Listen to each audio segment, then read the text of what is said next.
आइए दोस्तों, हम लोग सरल भाषा में पार्ट्स ऑफ स्पीच को समझते हैं।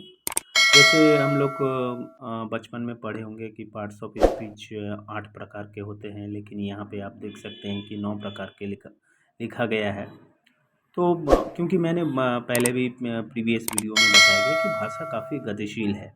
तो पार्ट्स ऑफ स्पीच स्पीच का मतलब होता है भाषा। और एक भाषा में हम लोग क्या बोलते हैं, एक सेंटेंस बोलते हैं, वाक्य बोलते हैं, जिसके कई पार्ट होते हैं। वो पार्ट मिल करके एक स्पीच बनता है, इसीलिए यहाँ पे लिखा गया है parts of speech. Parts of speech में पहला हम लोग देखते हैं कि वो है नाउन्स। तो नाउन क्या है? नाउन जिसको हम लोग हिंदी में भी पढ़ते हैं कि वो संज्ञा होता है। तो संज्ञा क्या है?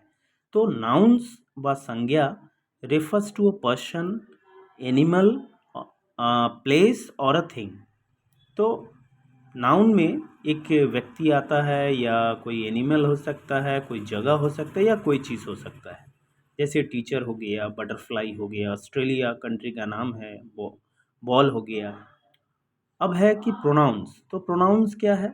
तो प्रोनाउन एक वाक्य में, जैसे कि एक एग्जांपल से समझते हैं। राम स्कूल से आता है, खाना खाने के बाद वह फिर इस खेलने जाता है, फिर खेलने के बाद वह घर आता है।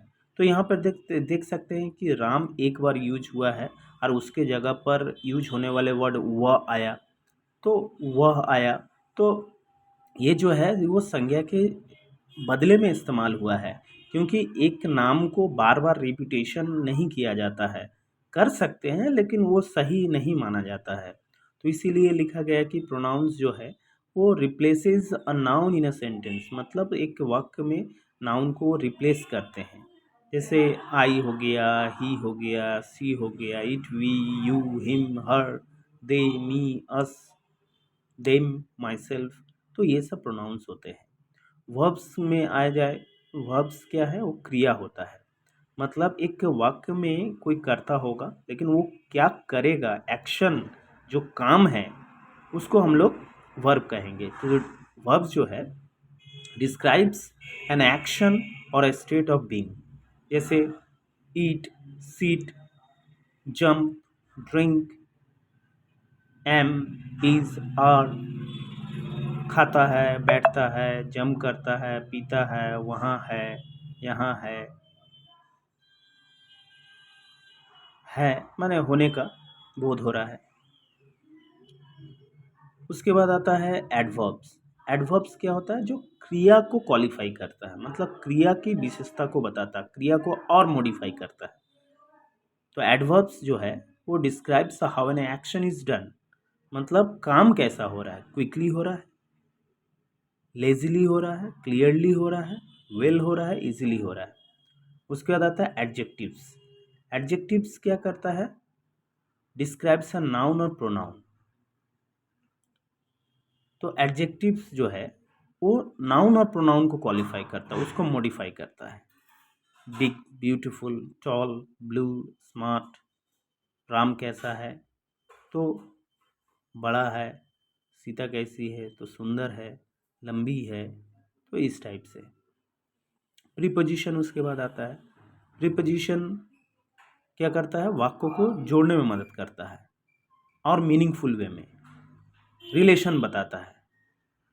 तो shows the relationship between the other words in a sentence: in, on, behind, at, of, under, with। Conjunction क्या है? ये दो फ्रेज को, दो क्लाउज को वो जोड़ता है। Describes a word or phrase that links two clauses in a sentence. जैसे फॉर हो गया, and, not, but, or, yet, so. Interjection क्या होता है? एक सेंटेंस में हम लोग बहुत तरह से एक्सप्रेशन देते हैं। खुश होने का एक अलग, मुंह से कुछ निकलता है, दुख होने के समय कुछ और निकलता है। तो एक्सप्रेशन होता है, जो कि एक सेंटेंस में, स्पीच में हम लोग यूज करते हैं। इसीलिए यहाँ पे इंटरजेक्शंस आया है। तो interjections expresses strong feelings, emotions और रिएक्शंस। जैसे wow, what a goal, oh, he has done mistake, ouch, चोट लग गया, आउच, उप्स, ईपी। तो इस तरह के से एक्सप्रेशन हम लोग निकालते हैं। अब है डिटर्मिनर्स। तो डिटर्मिनर्स भी एक सेंटेंस को स्पीच को अच्छा करता है, indicates the reference of the noun in a sentence.